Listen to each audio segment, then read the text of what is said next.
2014 సంవత్సరం నుంచి ఈ ఆంధ్రప్రదేశ్ రాష్ట్రానికి ఏమి దరిద్రం పట్టిందో నాకైతే తెలియదు కానీ 5.5 కోట్ల మంది ప్రజలు గత 10 సంవత్సరాల నుంచి అభివృద్ధి అంటే ఏంటో తెలియని అనాగరికమైనటువంటి సమాజంలోకి వెళ్ళిపోతున్నారేమో అనిపిస్తుంది. కట్టుబట్టలతో 2014లో తెలంగాణ నుంచి బయటికి తోసేసి 6,000 కోట్ల రూపాయల ద్రవ్య లోటుతోటి ఆంధ్రప్రదేశ్ రాష్ట్ర బడ్జెట్ మొదలుపెట్టినప్పుడు కేంద్ర ప్రభుత్వం హక్కుగా 2014 చట్టంలో మనకి పొందుపరిచినటువంటి కొన్ని అంశాలు ఎందుకనో కేంద్ర ప్రభుత్వ అలసత్వం కావచ్చు, రాష్ట్ర ప్రభుత్వ అడగలేనితనం కావచ్చు, 5.5 కోట్ల మంది ప్రజలకి శాపాలుగా మిగిలిపోతున్నాయేమో అని అనిపిస్తుంది. నిజంగా జరుగుతున్న పరిణామాలు చూస్తుంటే జై భీమ్రావ్ భారత్ పార్టీ అత్యంత విచారాన్ని వ్యక్తం చేస్తుంది. ఇలాంటి పరిణామాలు ఈ రాష్ట్ర ప్రజలకి మంచిది కాదు. నిన్న మధ్యాహ్నం నుంచి honourable finance minister for the centre Nirmala Sitharaman ప్రవేశపెట్టిన బడ్జెట్ దగ్గర నుంచి నిన్న సాయంత్రం నుంచి జరుగుతున్నటువంటి నాటకీయమైనటువంటి పరిణామాలు, నిన్న సాయంత్రం నుంచి ఈ రాష్ట్ర ప్రజలని మోసం చేసే విధంగా, ఈ రాష్ట్ర ప్రజల భవిష్యత్తుని ఒక అంధకారం చేసే విధంగా రాజకీయ నాయకులు, విశ్లేషకులు మాట్లాడటం అనేది నిజంగా చాలా చాలా బాధ అనిపిస్తుంది. ఇది రాష్ట్ర ప్రజలకి మంచిది కాదు. ఈ విధమైనటువంటి తప్పుడు ప్రచారాలు, జరుగుతున్న అన్యాయాన్ని ప్రశ్నించకుండా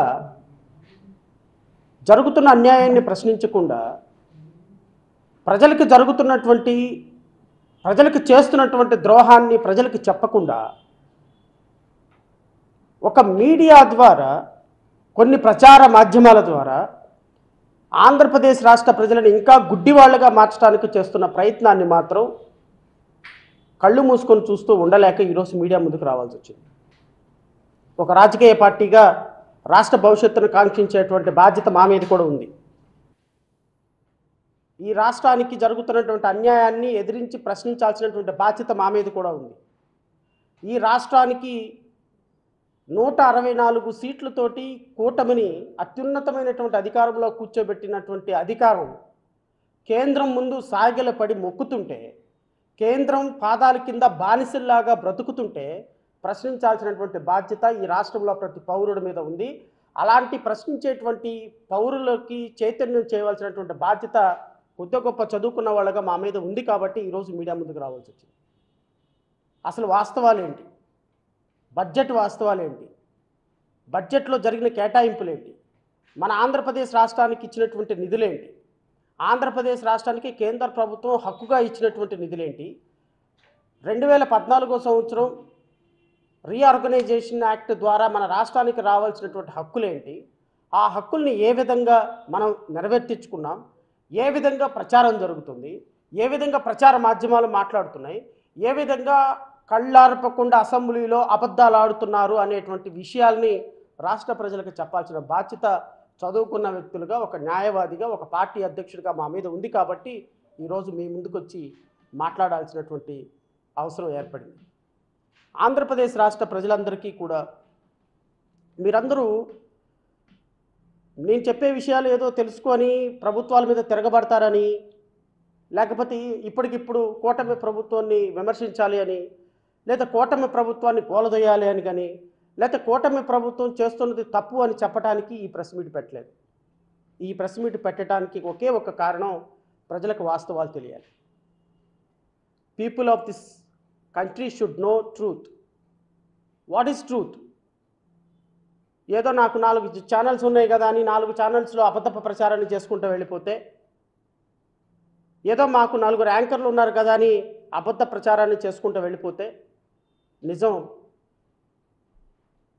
అబద్ధం కాదు, అబద్ధం నిజమూ కాదు. వాస్తవం అనేది ఎప్పటికీ వాస్తవమే, అంకెలు అనేవి ఎప్పటికీ అంకెలే. నిన్న బడ్జెట్లో కేటాయింపులు జరిగిన విధానం పట్ల ఆంధ్రప్రదేశ్ రాష్ట్రంలో అత్యంత ప్రముఖులుగా ఉన్నటువంటి వ్యక్తులు మాట్లాడినటువంటి విధానాన్ని బట్టి వాళ్ళది ఒక్కసారి మాట్లాడిన తర్వాత నేను ప్రజలకు వాస్తవాలు చెప్పడానికి ముందుకు వస్తాను. ప్రజలు తెలుసుకోవాలి, ప్రజలు ఖచ్చితంగా తెలుసుకోవాలి. 5.5 కోట్ల మంది ప్రజలు 164 సీట్లతోటి 21 ఎంపీలతోటి ఒక కూటమి ప్రభుత్వాన్ని అత్యున్నతంగా అధికారంలోకి కూర్చోబెడితే 0.5% ఓటు శాతం లేనటువంటి భారతీయ జనతా పార్టీని ఆంధ్రప్రదేశ్ రాష్ట్రంలోకి తీసుకొచ్చి ఈరోజు వాళ్ళకి అద్భుతమైనటువంటి సీట్లతో ఎమ్మెల్యే సీట్లు, ఎంపీ సీట్లు గెలిపించి పార్లమెంట్లో ఆంధ్రప్రదేశ్ రాష్ట్రంలో రిప్రజెంటేషన్ ఇప్పిస్తే భారతీయ జనతా పార్టీ ఈ రాష్ట్రానికి చేసినటువంటి ద్రోహాన్ని, చేస్తున్నటువంటి ద్రోహాన్ని, చేయబోయేటువంటి ద్రోహాన్ని ఎలుగెత్తి మాట్లాడలేని ఒక బానిస బ్రతుకులుగా బ్రతుకుతున్నటువంటి ఈ రాష్ట్ర ప్రజాప్రతినిధుల్ని మీరు ప్రశ్నించాలి, ప్రజాప్రతినిధుల నిజస్వరూపాన్ని మీరు తెలుసుకుంటారు అనేటువంటి ఒకే ఒక్క చిరు ఆశతోటి ఈ ప్రెస్ మీట్ పెట్టడం జరిగింది. ఇంకా మేము ప్రజలు ఒక్కొక్కరికి 90,000 మెజారిటీ ఇచ్చిన తర్వాత, 70,000 మెజారిటీ ఇచ్చిన తర్వాత, ఆ కాన్స్టిట్యున్సీలో వాళ్ళకి ఎదురేముంది అని మాట్లాడిన తర్వాత, కేంద్ర ప్రభుత్వంలో అత్యున్నతమైనటువంటి అధికారంలో ఒక కేంద్ర ప్రభుత్వంలో సంకీర్ణ ప్రభుత్వాన్ని కూర్చోబెట్టిన తర్వాత ప్రజలందరూ అనుకోవచ్చు, ఒక సినిమా యాక్టర్గా ఉండి మొత్తం జబర్దస్త్ ఆర్టిస్టులు మొత్తాన్ని తీసుకొచ్చి ఒక కాన్స్టిట్యున్సీలో మొత్తం ప్రచారం చేపిస్తే చాలా గొప్ప ఆయన. మనకి ప్రజల పట్ల మమకారం ఉన్నా లేకపోయినా ఒక ముఖ్యమంత్రి కొడుకు కాబట్టి ఆయన గెలిచారంటే అది ఒక గొప్ప ఆయన. ఈ రాష్ట్రానికి ఏమి ఇస్తున్నాము, ఏమి ఇవ్వలేదు, ఈ రాష్ట్రానికి ఏమన్నా తీసుకురాగలుగుతున్నామా, అసలు ఈ రాష్ట్రానికి భారతీయ జనతా పార్టీ చేస్తున్న అన్యాయాన్ని కనీసం ప్రశ్నించలేని దౌర్భాగ్య స్థితిలో ఈ రాష్ట్ర ప్రజలు ఉన్నప్పుడు, ఇలాంటి రాష్ట్ర ప్రజలు ఎన్నుకున్నటువంటి ఇలాంటి ప్రజాప్రతినిధులు ఆంధ్రప్రదేశ్ రాష్ట్రంలో ఉన్నందుకు నేనైతే సిగ్గుపడుతున్నా. బహుశా రాష్ట్ర ప్రజలు సిగ్గుపడకపోవచ్చు, ఎందుకంటే రాష్ట్ర ప్రజలకు కావాల్సింది ప్రజాప్రతినిధులు మంచివాళ్ళే ఉండాల్సిన అవసరం లేదు, ప్రజాప్రతినిధులు పోరాడాల్సిన అవసరం అంతకంటే లేదు. ప్రజాప్రతినిధులు నెలకు ఒక ఓటుకి 5,000 రూపాయలు ఇచ్చి అదిగో వాళ్ళకి కావాల్సినటువంటి అన్నీ చేసి అయ్యో అని ఒక ఎమోషనల్ కనెక్టివిటీ ఉంటే రాష్ట్ర ప్రజలు ఓటేసేస్తారు. ఆ విధంగానే కదా 164 సీట్లు ఎవరికి ఇచ్చామో తెలియలేదు, ఎందుకు ఇచ్చామో తెలియలేదు, ఇచ్చిన వాళ్ళు పోరాడతారో లేదో తెలియదు, పోరాటం చేసేవాళ్ళు మన రాష్ట్రానికి ఉపయోగపడతారో లేదో తెలియకుండా ప్రజలు ఓట్లు వేసినప్పుడు ప్రజలను చైతన్యపరచడం తప్ప, ప్రజలకి వాస్తవాలు చెప్పడం తప్ప, ఇది మన బతుకులు, ఇది మన దుర్మార్గకరమైనటువంటి రాజకీయ నాయకులు చేసేటువంటి అనాలోచిత నిర్ణయాలను చెప్పడం తప్ప మా దగ్గర ఇంకొకటి లేదు. ఎందుకంటే మా దగ్గర డబ్బు లేదు కాబట్టి, మా దగ్గర వెనకాల ఆస్తిపాస్తులు లేవు కాబట్టి, మేము ఒక ముఖ్యమంత్రి కొడుకుమో మంత్రుల కొడుకుమో కాదు కాబట్టి ఖచ్చితంగా మేము రాజకీయాల్లో రాణించే అవకాశం ఉండదు, రాజకీయాల్లో రాణించే అవకాశం లేదు. అయినప్పటికీ కూడా ప్రజల తరపున ఉండి నిరంతరం పోరాడటానికి డాక్టర్ బాబాసాహెబ్ అంబేద్కర్ స్ఫూర్తి మా వెంట ఉందని మాత్రం నేను రాష్ట్ర ప్రజలకు చెప్పదలుచుకున్నాను. ప్రజలు విన్నారా? ఇది వాస్తవాలను గ్రహిస్తారు, మన భావితరాలని కాపాడటానికి ఒక చిరు ప్రయత్నం చేస్తారు. ప్రజలు వినలేదా? మరలా పాపం అరెస్ట్ చేశారని ఓట్లేస్తారా? అయ్యో పాపం రాజధాని మారుస్తున్నారని ఓటేస్తారా? లేకపోతే రోజుకి 5,000 రూపాయలు, నెలకు ఒక 5,000 రూపాయలు ఓటేసి దానికి ఇస్తారు అని చెప్పి పెన్షన్ ఇస్తారని ఓటేస్తారా? వేయండి. కానీ గుర్తుపెట్టుకోండి, రాష్ట్ర ప్రజలందరినీ కూడా నేను మరొక్కసారి సూచనప్రాయంగా వారిని కోరుతున్నా. ఈ రాష్ట్రంలో 30 లక్షల మంది నిరుద్యోగులు కేవలం తల్లిదండ్రుల అనాలోచిత నిర్ణయాల వలన, కేవలం తల్లిదండ్రులు పొలిటికల్ పార్టీల ట్రాప్లో పడిన కారణంగా 30 లక్షల మంది నిరుద్యోగులు హైదరాబాద్, పూణే, బెంగళూరు, చెన్నై వెళ్ళి 5,000కి 10,000కి బతుకు జీవుడా అని బ్రతుకుతున్నారు. ఈ రాష్ట్రంలో ఉపాధి లేక, ఈ రాష్ట్రంలో కంపెనీ లేక, ఈ రాష్ట్రానికి కేంద్రం మొండి చేయిస్తున్న కారణంగా గత 10 సంవత్సరాల నుంచి భారతీయ జనతా పార్టీ పట్టుమని 10,000 కోట్ల రూపాయలు కూడా కేటాయించలేని ఒక దుర్మార్గకరమైనటువంటి రాజకీయాలు చేస్తున్నటువంటి ట్రాప్లో ఈ రాష్ట్ర ప్రజలు పడిన కారణంగా ఈరోజు నీ ఇంట్లో ఉండాల్సిన బిడ్డ చెన్నైలో టీ నగర్లో ఒక చిన్న రూమ్ తీసుకొని 5గురితో కలిసి షేర్ చేసుకొని బతుకుతున్నాడు అన్న విషయం మీరు గుర్తుపెట్టుకోండి. ఈరోజు హైదరాబాద్లో యూసఫ్గూడలో ఒక చిన్న ఇంట్లో 5గురితో కలిసి షేర్పేటలో నీ కొడుకు బతుకుతున్నాడు బీటెక్ చేసి అంటే బికాస్ నువ్వు వేసినటువంటి ఓటు అనేది మాత్రం గుర్తుపెట్టుకోండి. ఉద్యోగం లేక రోడ్డు మీద గాలి తిరుగుతూ షాపుల దగ్గర కూర్చొని కబుర్లు ఆడుకుంటున్నాడు బీటెక్ చదివిన కొడుకు అంటే దానికి కారణం మీరు అని మాత్రం గుర్తుపెట్టుకోండి. బీటెక్ చదివి ఎంటెక్ చదివి బీఈడి చదివి ఎంఈడి చదివి గ్రూప్ 1 ఉద్యోగాలు గ్రూప్ 2 ఉద్యోగాలు లేక పిల్లలు రోడ్ల మీద ఆకతాయితనంగా మీరిచ్చేటువంటి 5,000కి 10,000కి బతుకుతున్నారు అంటే తీసుకొని కేవలం మీరు ఆలోచించే నిర్ణయం అని చెప్పేసి మాత్రం ఆలోచించండి. ఎస్, రాష్ట్ర ప్రజలను నేను ఈరోజు ప్రశ్నిస్తున్నా. మీరు తీసుకున్నటువంటి అనాలోచిత నిర్ణయాల వలన కదా పట్టుమని 10,000 కోట్ల రూపాయలు కూడా ఆంధ్రప్రదేశ్ రాష్ట్రానికి భారతీయ జనతా పార్టీ కేటాయించలేకపోతుంటే ప్రశ్నించలేని దౌర్భాగ్య పరిస్థితుల్లో రాజకీయ పార్టీలు ఉన్నాయి. సిగ్గులేని ఆంధ్రప్రదేశ్ రాష్ట్ర ప్రజాప్రతినిధుల యొక్క చేతగానితనం వల్ల కదా ఈరోజు రాష్ట్ర ప్రజల యొక్క భవిష్యత్తు మృగ్యం కాబోతుంది. ఇంకా నిన్న బడ్జెట్లో కేటాయింపుల విషయంలో చాలా అద్భుతమైనటువంటి కితాబులు ఇచ్చినటువంటి రాజకీయ నాయకుల మాటలు చెప్పిన తర్వాత అసలు నేను నిన్న వాస్తవ పరిస్థితులు ఏంటో మాట్లాడతాను. ఎవరు ఈయన? కేంద్రం అన్ని విధాలుగా సహకరించింది. సృజనా చౌదరి, పురంధేశ్వరి. కేంద్రం అన్ని విధాలుగా సహకరించింది. ఏం సహకరించింది అనేది ఒక్కసారి సృజనా చౌదరి, పురంధేశ్వరి భారతీయ జనతా పార్టీకి సంబంధించినటువంటి ఎమ్మెల్యే అండ్ ఎంపీ చెప్పగలిగితే I would be very happy. మరి పురంధేశ్వరి గారికి ఏమైనా సహకరించిందా? అవును, ఆవిడకి ఎంపీ పదవి ఇచ్చి సహకరించింది కాబట్టి భారతీయ జనతా పార్టీ చాలా గొప్పది. మరి సృజనా చౌదరికి ఏం సహకరించారు? ఆయన మీద ఉన్న సిబిఐ కేసులు, ఈడీ కేసులు అన్నీ పక్కన పడేసి అరెస్ట్ కానికుండా సహకరించారు కాబట్టి భారతీయ జనతా పార్టీ చాలా అద్భుతమైనటువంటి పార్టీ. ఆయనకి విజయవాడ కాన్స్టిట్యున్సీ నుంచి, సెంట్రల్ కాన్స్టిట్యున్సీ నుంచో లేకపోతే ఇక్కడ ఈస్ట్ కాన్స్టిట్యున్సీ, వెస్ట్ కాన్స్టిట్యున్సీ నుంచి ఎమ్మెల్యే సీట్ ఇచ్చారు కాబట్టి ఆయనకి సహకరించింది. ఏ విధంగా సహకరించింది అనే దాని మీద ఎవరికీ క్లారిటీ లేదు. Number 2, the great central minister K Rammohan Naidu కేంద్ర బడ్జెట్లో రాష్ట్రానికి 15,000 కోట్ల కేటాయించడం హర్షణీయం. 15,000 కోట్ల రూపాయలు కేటాయించడం హర్షణీయం. అంటే ఈయన కేంద్ర మంత్రి. ఎందుకు హర్షణీయం అంటే ఈయనకి కేంద్ర మంత్రి పదవి దక్కింది కాబట్టి హర్షణీయం. రాష్ట్ర ప్రజల అవసరంలా. 5.5 కోట్ల మంది ప్రజల భవిష్యత్తు అవసరం లేదు. 5.5 కోట్ల మంది ప్రజల యొక్క యువత యొక్క ఉద్యోగాలు అవసరం లేదు. ఈ రాష్ట్రానికి 15,000 కోట్ల రూపాయలు కేటాయింపు జరిగింది కాబట్టి చాలా గొప్ప భారతీయ జనతా పార్టీ. ఇంకో ఆయన ఉన్నాడు, ప్రజల ఆకాంక్షలు నెరవేర్చేలా బడ్జెట్ ఉందంట. ఈయనెవరో? లావు శ్రీకృష్ణదేవరాయలు ఎంపీ. నెంబర్ 2 ఇంకో ఆయన ఉన్నాడు, మోదీజీ మీకు ప్రజల తరపున ధన్యవాదాలు. ఎవరు ఈయన? సోము వీర్రాజు. దేనికోసం ధన్యవాదాలు సోము వీర్రాజు గారు? నాకు అర్థం కాలేదు. ప్రజల తరపున దేనికోసం చెప్పండి. అంకెలు అనేవి ఆ బడ్జెట్లో కేవలం అంకెలు మాత్రమే ప్రామాణికం, కేటాయింపులు ప్రామాణికం, XYZ ఫిగర్స్ ప్రామాణికం. ఇదిగో ఈ విద్యారంగానికి 5,000 కోట్లు, ఇదిగో రాజధాని అమరావతికి 15,000 కోట్లు, ఇదిగో కారిడార్కి 20,000 కోట్లు, ఇదిగో రైల్వే జోన్కి 10,000 కోట్లు, ఇదిగో స్టీల్ ప్లాంట్ అమ్మకుండా హామీ, ఇదిగో ఈ రాష్ట్రానికి పలానా కడప స్టీల్ ఫ్యాక్టరీ గురించి, ఉక్కు ఫ్యాక్టరీ గురించి, ఇదిగో దీనికి ఒక 20,000 కోట్ల రూపాయలు అని స్పష్టమైన అంకెలు ఉండాల్సిన పరిస్థితుల్లో ఒక్క దానికి కూడా కేటాయింపు లేకపోతే ఇది హర్షణీయం అని చెప్పి మాట్లాడేటువంటి ఈ సోకాల్డ్ నాయకులందరూ ఈ రాష్ట్రానికి సంబంధించినటువంటి ప్రజాప్రతినిధులు. నెంబర్ 2 సంతోషం, సహాయం సంతోషం అంట. ఈయనెవరు? సత్యకుమార్ యాదవ్, వైద్య ఆరోగ్య శాఖ మంత్రి. రాష్ట్ర సమగ్ర అభివృద్ధి కోసం 24-25 బడ్జెట్లో అమరావతికి, పోలవరానికి, ఇతర అభివృద్ధి పనుల కోసం సహాయం ప్రకటించు రాష్ట్ర ప్రజలకు సంతోషాన్ని ఇచ్చింది.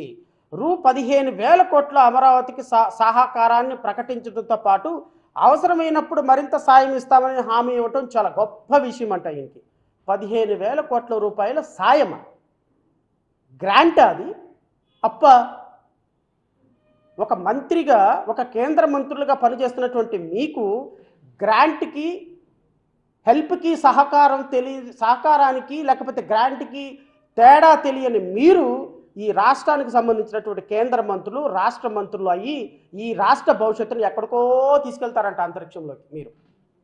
మరి మీరు చదువుకున్నారో నాకైతే అర్థం కావటంలా. బడ్జెట్లో రాష్ట్రానికి పెద్దపీట అంట. ఈ మహానుభావుడు చాలా గొప్ప ఆయన అచ్చెన్నాయుడు వ్యవసాయ శాఖ మంత్రి. కేంద్ర బడ్జెట్లో రాష్ట్రానికి పెద్దపీట వేయటం హర్షదాయకం, అభివృద్ధికి 15,000 కోట్ల రూపాయలు కేటాయించడం శుభపరిణామం. ఇలాంటి సందర్భంలోని నేను ఒక వీడియో చూపించాలి మీ అందరికీ. కేటాయింపు జరిగిందంట, 15,000 కోట్ల రూపాయలు కేటాయింపు జరిగిందంట. ఆ కేటాయింపు ఏంటి అనేది నేను మీకు చూపించిన తర్వాత నేను మళ్ళీ వస్తా. తెలుగు అమరావతికి సంబంధించి 15,000 crores మీరు ఈరోజు అనౌన్స్ చేశారు.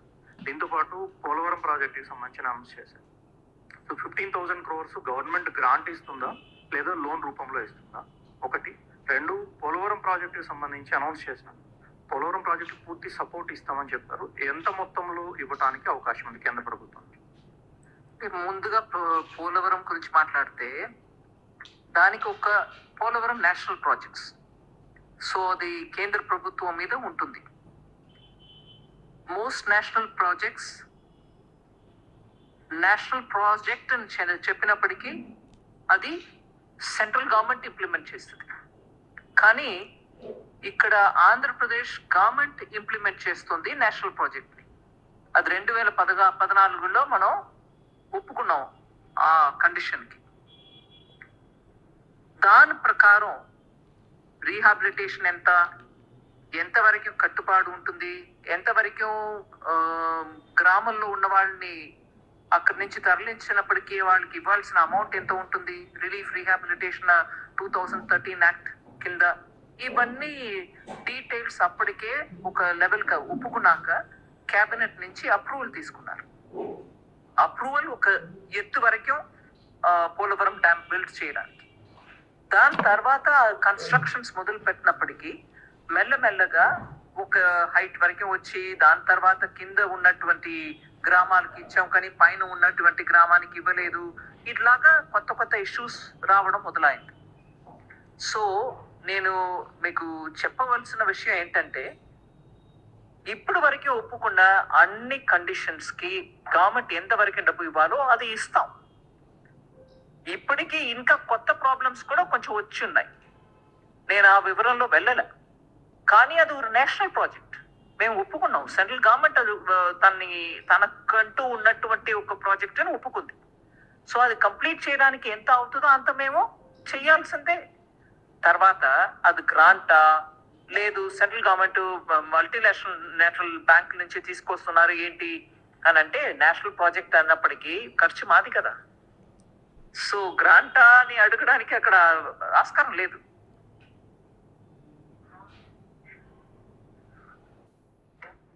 ఒక నిమిషం, నా పోలవరం గురించి మొదలు పెట్టాను కదండి. సో పోలవరం గురించి మాట్లాడుతున్నప్పుడు కేబినెట్ ద్వారా ఎంత అప్రూవల్ అని దానికి ఫుల్ సపోర్ట్ ఇస్తాం అనేదే మా స్టేట్మెంట్. కరెక్ట్. రెండో ప్రశ్న ఏంటంటే 15,000 ఇదే కరెక్ట్, ఇదే వినాలి. Amaravati capital, Amaravati capital construction, ఎందుకంటే ఆంధ్రప్రదేశ్ రీఆర్గనైజేషన్ యాక్ట్ మేరకి స్టేట్ క్యాపిటల్ బిల్డ్ చేయడానికి సెంట్రల్ గవర్నమెంట్ దానికి స్టేట్ గవర్నమెంట్ కి హెల్ప్ చేయాలని యాక్ట్ ప్రకారం ఉంది. So capital city Amaravati build up చేయడానికి మేము డెఫినెట్ గా వాళ్ళకి అసిస్టెన్స్ ఇవ్వాలి. ఇప్పుడు నేను చెప్పిన 15,000 కోట్లు వరల్డ్ బ్యాంక్ అసిస్టెన్స్ తోటి మేము వాళ్ళకి తెప్పిస్తున్నాం. దానికి కౌంటర్ పార్ట్ ఫండింగ్ కూడా ఉంటుంది. కానీ వరల్డ్ బ్యాంక్ అసిస్టెన్స్ నుంచి 15,000 కోట్ల రూపాయలు తెప్పిస్తున్నారు. వరల్డ్ బ్యాంక్ దేనికోసం ఉందండి? 2014 ఆంధ్రప్రదేశ్ రీఆర్గనైజేషన్ యాక్ట్ని అమలుపరచడానికి వరల్డ్ బ్యాంక్ ఉందా, లేకపోతే సెంట్రల్ గవర్నమెంట్ ఉందా? దానికి వరల్డ్ బ్యాంక్ నుంచి అప్పు ఇప్పిస్తున్నారంట. అప్పుకు షూరిటీ ఉంటుంది కేంద్ర ప్రభుత్వం. 2014 చట్టంలో మనకు చెప్పింది ఏందో అనేది కూడా మీకు చెప్తాను నేను రాష్ట్ర ప్రజలకి. 15,000 కోట్ల రూపాయలు వరల్డ్ బ్యాంక్ దగ్గర నుంచి 15,000 కోట్ల రూపాయలు వరల్డ్ బ్యాంక్ దగ్గర నుంచి మనకి సహకారం అందిస్తున్నారు అప్పుగా. ఈ సహకారానికి సంబంధించి అడిషనల్ గ్రాంట్ కూడా కేంద్ర ప్రభుత్వం ఇస్తుంది. ఎంత ఇస్తుందో ఎవరికి తెలియదు, ఎంత ఇస్తుందో ఎవరికి తెలియదు. ఇది కేంద్ర ప్రభుత్వం చేయాల్సిన క్యాపిటల్ నిర్మాణానికి కేంద్ర ప్రభుత్వం చేయాల్సినటువంటి పరిస్థితుల్లో వీళ్ళు అడ్డముండి కేంద్ర ప్రభుత్వం ఒక షూరిటీగా ఉండి ప్రపంచ బ్యాంక్ దగ్గర నుంచి 15,000 కోట్ల రూపాయలు మనకు అప్పు ఇప్పిస్తుంటే ఈ అప్పుకి వడ్డీ ఎవరు కట్టాలి? మనమే కట్టాలి. ఈ అప్పు ఎవరు తీర్చాలి? మనమే తీర్చాలి. ఈ అప్పుకి మాత్రం షూరిటీ మాత్రమే కేంద్ర ప్రభుత్వం ఉంటుంది తప్ప ఒక్క రూపాయి కూడా కేంద్ర ప్రభుత్వం ఈ రాష్ట్రానికి డెవలప్మెంట్కి ఇచ్చినటువంటి 15,000 కోట్ల రూపాయల్లో బాధ్యత తీసుకోదు. ఇప్పుడు చెప్పండి, కేంద్ర మంత్రులు, రాష్ట్ర మంత్రులు, రాష్ట్ర ముఖ్యమంత్రి మనకి కేంద్ర ప్రభుత్వం హక్కుగా ఇచ్చిందా, లేకపోతే అప్పుగా తిప్పొచ్చి మన ఆంధ్రప్రదేశ్ రాష్ట్రానికి ఇస్తుందా? నెంబర్ 1, ఈ గ్రాంటుని ఈ అప్పుని పొగిడినటువంటి గొప్ప నాయకులు ఉన్నారు. ఇంకొక గొప్ప నాయకులు, ఒక ఆయనేమో 2 లక్షల పుస్తకాలు చదివాడు, ఇంకో ఆయనేమో 14 ఏళ్ళు ముఖ్యమంత్రిగా చేశాడు. కేంద్ర నిర్ణయాల ద్వారా రాష్ట్ర సర్వతోముఖ అభివృద్ధికి సాధ్యమవుతుంది.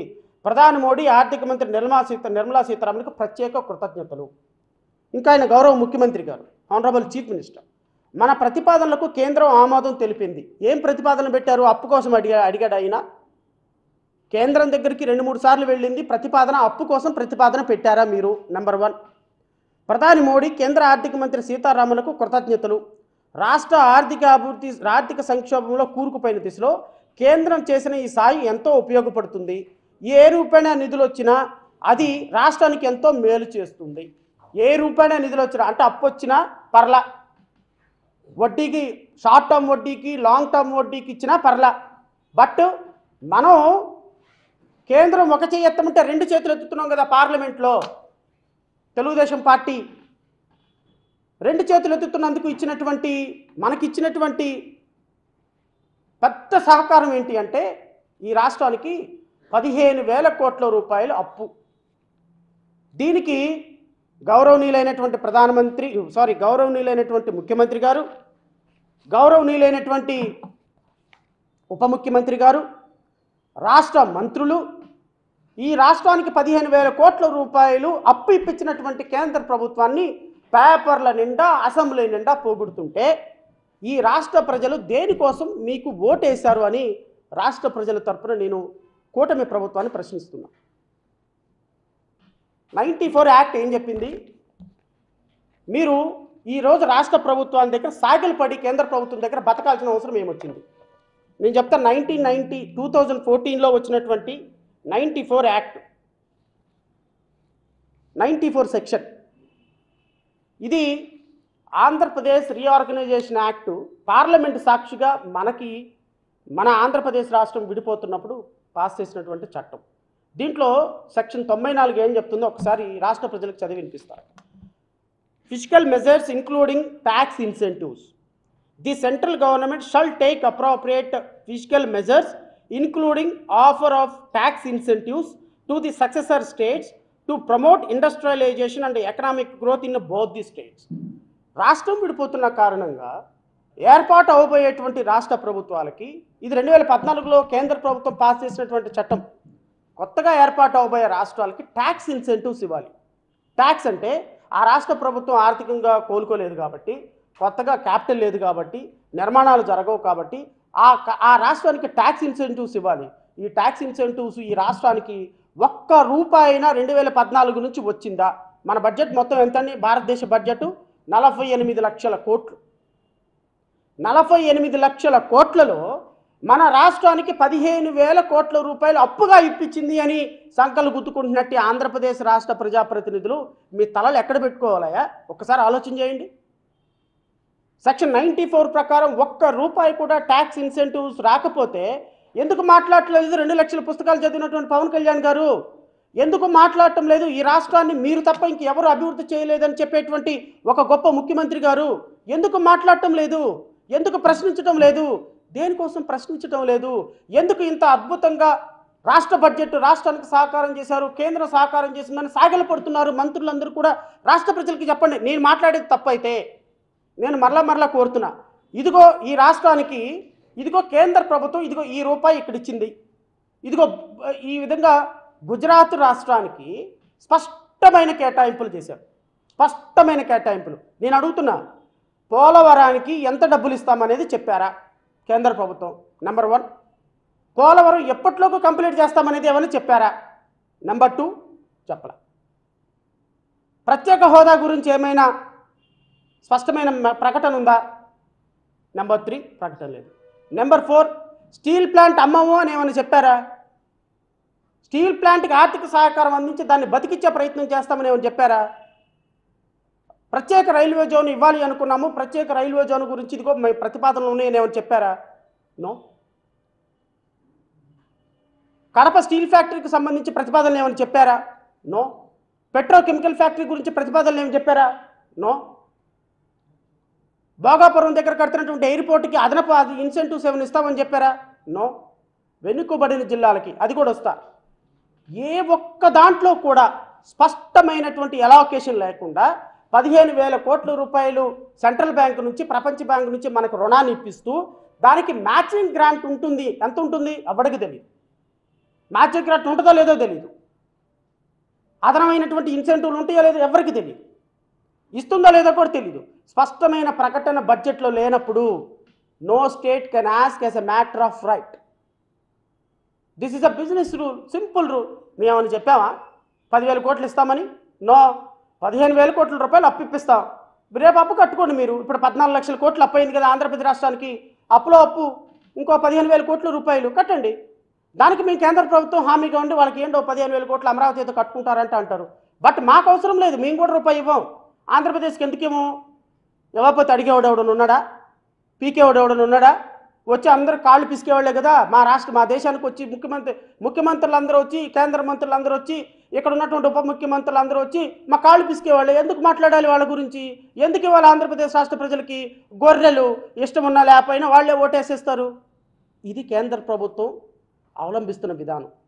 రాష్ట్ర ప్రజలు ఒక్కసారి ఆలోచించమని కోరుతున్నా.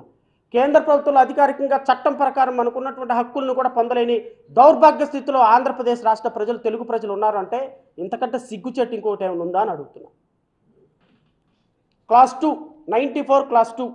The central government shall support the program for the development of the backward area in the successor states, including expansion of physical and social infrastructure. 4 జిల్లాలకి 6 జిల్లాలకు 50 కోట్ల రూపాయలు కేటాయించారు. 50 కోట్ల రూపాయలకి 5 కిలోమీటర్ల రోడ్డు కూడా వేయలేం. 5 కిలోమీటర్ల రోడ్డు కూడా వేయలేం. దీన్ని మీరు ఆహ్వానిస్తున్నారా? Number 3, subclause 3. The central government shall provide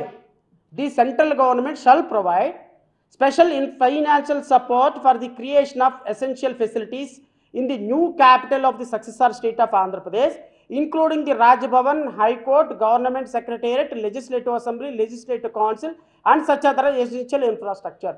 ఇక్కడ కేంద్ర ప్రభుత్వం ఇవ్వాలి అని ఉంది, కానీ కేంద్ర ప్రభుత్వం మధ్యలో ఉండి ప్రపంచ బ్యాంకు నుంచి అప్పు ఇవ్వమని చట్టంలో ఎక్కడ లేదు.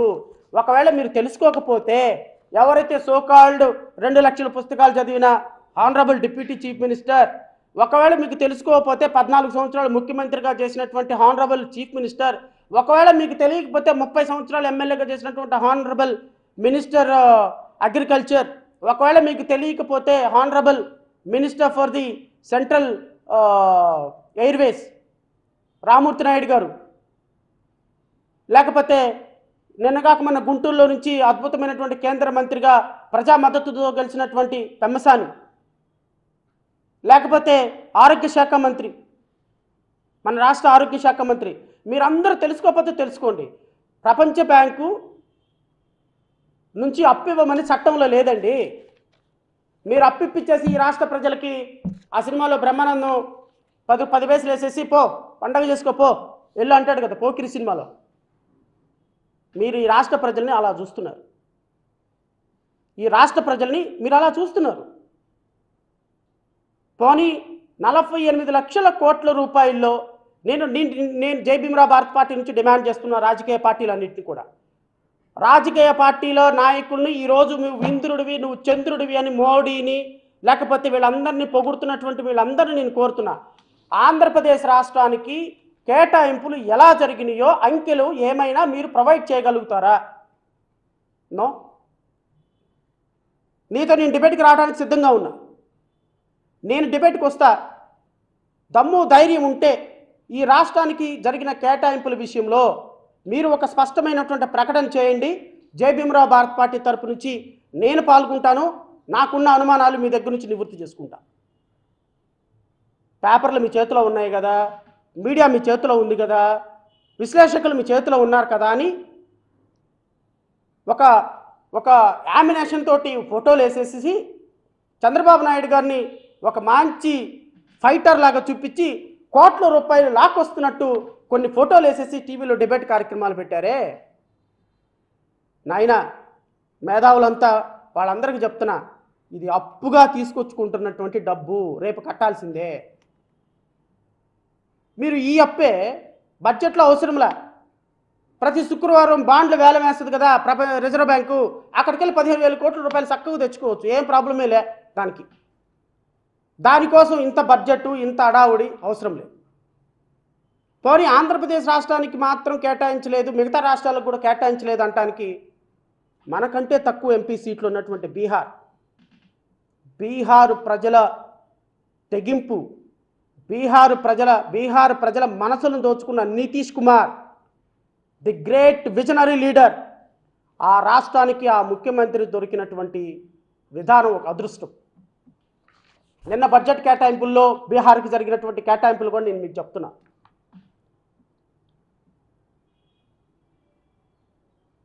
Giving importance to the Chief Minister Nitish Kumar, a key alliance partner of the Narendra Modi government, Union Finance Minister Nirmala Sitharaman on July 23rd announced sanction of 58,900 crores to Bihar in 2024 Union budget.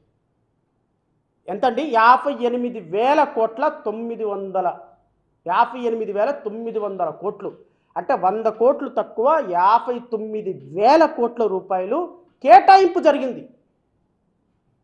It is not financial aid or it is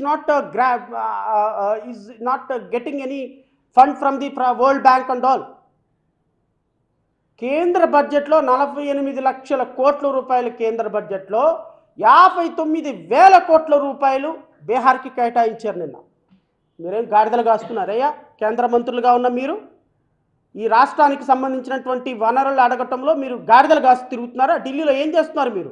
Andhra భవన్కి వెళ్ళి చపాతీలు, పూరీలు, కుర్మాలు తెప్పించుకొని తింటున్నారా ఢిల్లీలో కూర్చొని? మీరంతా దేనికోసం మీరు ఇక్కడ నుంచి కోటాను కోట్ల రూపాయలు ఖర్చులు పెట్టి విమానాల్లో తిరగటం? దేనికోసం ఇక్కడ నుంచి ముఖ్యమంత్రి చంద్రబాబు నాయుడు ప్రతిరోజు ఒక లిస్టు పట్టుకొని వెళ్ళటం 15,000 కోట్ల రూపాయల అప్పు కోసమా? ఏ రోజైనా నితీష్ కుమార్ ముఖ్యమంత్రి హోదాలో 1-2 సందర్భాల్లో వెళ్ళటం తప్ప ఏ రోజైనా ప్రధానమంత్రి మోడీ దగ్గర సైకిల్ పడి మొక్కాడా? మొక్కలా. ఎందుకంటే వాళ్ళ మీద కేసులు ఏం లేవు కదా, వాళ్ళ మీద సిబిఈడి డైరీ ఏం లేవు. వాళ్ళ ఇల్లు 6,000 కోట్ల రూపాయలతో కట్టుకోరు, వాళ్ళు 3,000 కోట్ల రూపాయలతోటి 4,000 కోట్ల రూపాయలతోటి ఫామ్ హౌస్ కట్టుకోరు. నిజాయితీగా ఉంటారు కాబట్టి ముఖ్యమంత్రులు ఇలా పోరాడతారు ప్రజల కోసం. మన ముఖ్యమంత్రులు, మనకున్నటువంటి ముఖ్యమంత్రులు 164 సీట్లు, 21కి 21 సీట్లు, అద్భుతమైనటువంటి మేధావులు, వెంకటేశ్వర స్వామి కంటే చాలా గొప్పగా పొగడేటువంటి ప్రధానమంత్రి. ఆ పొగడ్తలు చూస్తే వెంకటేశ్వర స్వామి కూడా, వెంకటేశ్వర స్వామి ప్రతిరూపం, రాముడి ప్రతిరూపం Modi. This statement made by honourable deputy chief minister. రాముడి ప్రతిరూపం మోడీ. పొగడండి. నేను ఆనరబుల్ ప్రైమ్ మినిస్టర్ని, ఆనరబుల్ డిప్యూటీ చీఫ్ మినిస్టర్ని నేను అవమానించటంలా. వారు రాజకీయంగా ఎలాంటి అలయన్స్ అయినా పెట్టుకోండి, మీరు ఏవైనా మాట్లాడుకోండి, కానీ రాష్ట్రానికి అన్యాయం జరుగుతున్నప్పుడు మాట్లాడాల్సిన బాధ్యత ప్రజలు ఎవరికి ఇచ్చారండి? మాకు ఇవ్వలేదే, మాకు రాజ్యాంగ పదవులు ఇవ్వలేదే, పదవులు ఇచ్చింది మీకు. మీరు మాట్లాడకుండా ఏ విధంగా అబద్ధపు స్టేట్మెంట్లు ఇస్తే రాష్ట్ర ప్రజలను మోసం చేయడం కాదా ఇది? నితీష్ కుమార్ గారికి చెప్తున్నా, వారి గురించి చెప్తున్నా. 26,000 కోట్ల రూపాయలు రోడ్డు ప్రాజెక్ట్స్ కింద ఇచ్చారు. 2400 మెగావాట్ల ప్రాజెక్టు కన్స్ట్రక్షన్కి 21,400 కోట్లు కేటాయించారు. 11,500 కోట్లు ఫ్లడ్ ఫైటింగ్ కోసం కేటాయించారు. ఇవన్నీ కూడా రాష్ట్ర ప్రభుత్వానికి వెళ్ళిపోతాయి డబ్బులు. 59,000 కోట్ల రూపాయలు బీహార్కి కేటాయింపులు జరిగినాయి. ఇంకోటి కూడా చెప్తున్నా,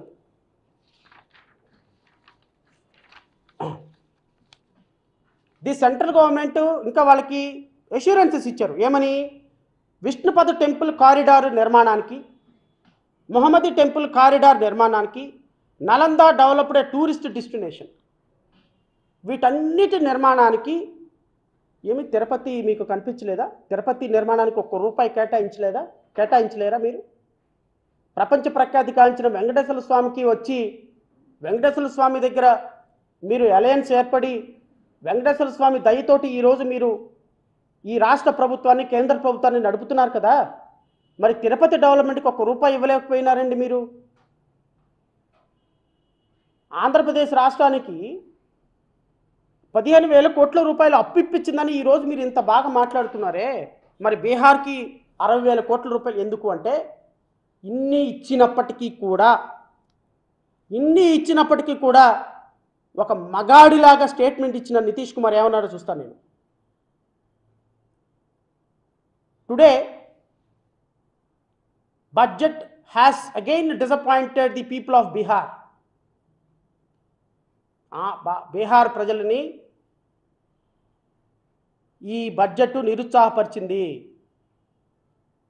మా ప్రత్యేక హోదా డిమాండ్ని ఏమాత్రం పరిశీలించలేదు. మా మద్దతు ఇచ్చే విషయంలో, ఉపసంహరించుకునే విషయంలో నిర్ణయం తీసుకుంటామనేటువంటి ఒక స్టేట్మెంట్ ఇచ్చారు ప్రత్యేక హోదా విషయంలో. ఏం మాట్లాడాలో అర్థం కాదు, ఏం చేయాలో అర్థం కాదు. పవన్ కళ్యాణ్ గారు సినిమాలో డైలాగ్ చెప్పినట్టు కనిపించిన శత్రువుతో యుద్ధం చేస్తున్నట్టు ఉంది ఆంధ్రప్రదేశ్ రాష్ట్ర పరిస్థితి చూస్తే. ఎవరితో యుద్ధం చేస్తున్నామో ఎవరికి తెలియదు. రాష్ట్రానికి బడ్జెట్ రమారమి జడా శ్రావణ్ కుమార్ వెళ్ళి ఒక సబ్బు కొంటే ₹100 పెట్టి అందులో ₹40, ₹30 కేంద్ర రాష్ట్ర ప్రభుత్వానికి వెళ్తూ ఒక లీటర్ పెట్రోల్ పోయించుకుంటే ₹100 పెట్టి అందులో ₹25 ఏమో రాష్ట్ర ప్రభుత్వం, ₹25 కేంద్ర ప్రభుత్వానికి వెళ్తుంది. నేను ఒక ₹10 లక్షల డబ్బు సంపాదించుకున్నానంటే ₹2 లక్షల ఇన్కమ్ ట్యాక్స్ కడితే ₹2 లక్షల ఇన్కమ్ ట్యాక్స్ కేంద్ర ప్రభుత్వానికి వెళ్తుంది. ఒక ఎంప్లాయీకి ₹30,000 నెలకు జీతం వచ్చిందంటే సంవత్సరానికి ఒక ₹7 లక్షల జీతం వస్తే ₹3,50,000, ₹5 లక్షల ట్యాక్స్ తీసేసి మిగతా ₹3 లక్షల మీద 20% ట్యాక్స్ కడితే అది ₹1 లక్ష వెళ్తుంది. అంటే నువ్వు పెట్రోల్ పోయించుకున్నా, భార్యతో కలిసి హోటల్కి వెళ్ళినా, పిల్లలతో కలిసి పిక్నిక్ వెళ్ళినా, లేకపోతే సెక్యూరిటీ గార్డ్ అన్న దగ్గర నుంచి ఒక ఇంట్లో పనిచేసే అవ్వతో సహా ప్రతి పేదవాడు కొన్న ప్రతి సబ్బు బిళ్ళ మీద, వాటర్ బాటిల్ మీద, తింటున్న తిండి మీద, ఉంటున్న ఇంటి మీద, మాట్లాడుతున్న మాట మీద కూడా ట్యాక్సులు కేంద్ర రాష్ట్ర ప్రభుత్వాలకు వెళ్ళిపోతున్నప్పుడు ఈ కేంద్ర రాష్ట్ర ప్రభుత్వాల రూపంలో మన ఆంధ్రప్రదేశ్ రాష్ట్రం రమారమి కేంద్ర ప్రభుత్వానికి కడుతున్నటువంటి ట్యాక్సు 35,000 కోట్ల రూపాయలు ప్రతి సంవత్సరం. అలాగే మిగతా రాష్ట్రాలు కూడా కడతాయి. మన రాష్ట్రం ఒకటే కాదు, మిగతా రాష్ట్రాలకు కూడా కేటాయింపులు జరుగుతాయి. మిగతా రాష్ట్రాలకి కేటాయింపులు ఎలా జరిగినాయి? బుల్లెట్ ట్రైన్ కోసం ₹1,00,000 కోట్లు కేటాయించారు గుజరాత్కి. 1,00,000 కోట్లు. It was on record in budget. 1,00,000 కోట్ల రూపాయలు. ఇక్కడ బీహార్లో ఎలక్షన్స్ ఉన్నాయి కాబట్టి పూర్తిగా బీహార్కి సహకరించారు. ఆంధ్రప్రదేశ్ రాష్ట్రంలో ఎలక్షన్స్ లేవు కదా, ఓటు వేయాల్సిన వాళ్ళందరూ ఓటేసేసారు. ఇంకా 5 సంవత్సరాల దాకా ఎవడ ఇచ్చినా ఈకపోయినా నో ప్రాబ్లం, మూసుకొని వాళ్ళే పనిచేస్తారు. ఎవరి కోసం? ఓటేస్తారు కదా. 33 రోజుల్లో సృజనా చౌదరి 65 కోట్ల రూపాయలు ఖర్చు పెట్టి 33 రోజుల్లో వచ్చి షంషేర్గా గెలిచి వెళ్ళిపోయినాడు. ఓటుకి 10,000, 20,000, 30,000. ఎక్కడి నుంచో వచ్చి సీఎం రమేష్ 150 కోట్ల రూపాయలు ఖర్చు పెట్టి, గుంటూరు పెంసాని 250 కోట్ల రూపాయలు ఖర్చు పెట్టి మొత్తాన్ని కొనిపడేసి ప్రజాస్వామ్యాన్ని అంగట్లో సరుకులాగా అమ్మేసి గెలిచారు అందరూ. ఇప్పుడు ఈ రాష్ట్రానికి కేటాయింపులు జరగకపోతే మాట్లాడాల్సినటువంటి అవకాశం ఎక్కడుంది ప్రజలకి? లాగిపెట్టి చంపకపెట్టి కొడతాడు వెళ్ళి అడిగితే. ఊరకేశారా మీ ఓట్లు? ఊరకేశారా? మీరు దేనికోసం అడుగుతారు? ఇది రాష్ట్ర ప్రజల యొక్క దౌర్భాగ్యం. మాట్లాడలేని పరిస్థితి. ఈ రాష్ట్రంలో నోరు తెరిచి ఎవరు మాట్లాడలేని పరిస్థితి. ఈ రాష్ట్రంలో ఏం చేయాలో అర్థం కాని పరిస్థితి. రాష్ట్ర ప్రజలందరి తరపున నేను గౌరవ ముఖ్యమంత్రి గారిని, వారి మంత్రివర్గాన్ని, కేంద్ర ప్రభుత్వంలో అధికారంలో ఉన్నటువంటి మోడీ గారిని నేను శిరస్సు వంచి పాదాభివందనం చేసి అడుగుతున్నా. ఈ రాష్ట్రానికి గత 10 సంవత్సరాల నుంచి ఒక్క పట్టుమని 10,000 మందికి ఉద్యోగాల నుంచి ఒక ఫ్యాక్టరీ మీరు పెట్టలేకపోయినారు. ఈరోజు రాష్ట్రంలో యువతంతా మిగతా రాష్ట్రాలకు తరలిపోయి తల్లిదండ్రులను వదిలేసి బ్రతుకుతుంది. ఇలాంటి రాష్ట్రం, సిరి సంపదలో ఉన్న రాష్ట్రం, 975 కిలోమీటర్ల కోస్టల్ కారిడార్ ఉన్నటువంటి అతి పెద్ద కారిడార్ ఉన్నటువంటి రెండవ రాష్ట్రం గుజరాత్ తర్వాత ఈరోజు తినటానికి తిండి లేక అర్ధాకలతో బ్రతుకుతున్నటువంటి ప్రజలతోటి కొట్టుమిట్టాడుతుంది. పండించిన పంటకి గిట్టుబాటు దొరకటంలా ఈ రాష్ట్రంలో నిరుపేదలు, ఆకాశాన్ని అంటే ధరలు, బ్రతుకు మారుతుందో లేదో అర్థం కాని నిరుద్యోగులు, ఇలాంటి పరిస్థితుల్లో కూడా రాష్ట్రాన్ని ఆదుకోవాల్సినటువంటి కేంద్ర ప్రభుత్వం సీతకన్ను వేయటం అనేది అత్యంత దుర్మార్గకరం, శోచనీయం. నేను విఘ్నులైనటువంటి పెద్దల ఆత్మసాక్షికి వదిలేస్తున్నా, మనస్సాక్షికి వదిలేస్తున్నా. రాబోయే కాలంలో అయినా సరే మన హక్కుల కోసం కేంద్రంలో కొట్లాడాల్సినటువంటి బాధ్యత రాష్ట్ర ప్రజలు మీకు ఇచ్చారు. లేదు మేము కొట్లాడడం, ప్రజాస్వామ్యాన్ని ఇట్లాగనే 100 కోట్లతోటి 200 కోట్లతోటి గెలుస్తాము అంటే చేయగలిగింది ఏమీ లేదు. రాష్ట్ర ప్రజలకి ఒక పెద్ద నమస్కారం పెట్టి ఇక ఈ రాష్ట్రం ఇంతటితో ఆ దేవుడికే లేకపోతే బాబాసాహెబ్ అంబేద్కర్కి అప్పచెప్పి ఉన్నంతలోనే బ్రతకాలేమో అన్నంత ఇబ్బందికరమైన పరిస్థితిలో ఉన్నాం. సో రాష్ట్ర ప్రజలకి మరొకసారి విన్నపం చేస్తున్నా, ఒకసారి ఆలోచించండి, ప్రశ్నించండి. బడ్జెట్ కేటాయింపుల్లో మనకు జరిగిన అన్యాయాన్ని కేవలం పబ్లిసిటీ ద్వారానో లేకపోతే మీడియా ద్వారానో మాయ చేస్తున్నటువంటి విధానాన్ని గమనించండి. Thank you so much. నాకు ఈ అవకాశం ఇచ్చినటువంటి మీడియా సోదరులందరికీ నమస్కారం. ఎవరైనా ప్రశ్నలు అడగాలి అంటే యు ఆర్ వెల్కమ్. ప్రజలకు చెప్పాల్సినటువంటి అంశాలు అందినాయి కాబట్టి ప్రశ్నలు ఉండవేమో అని అనుకుంటున్నా. సో సహకరించిన మీడియా వాళ్ళందరికీ కూడా హృదయపూర్వక నమస్కారాలు.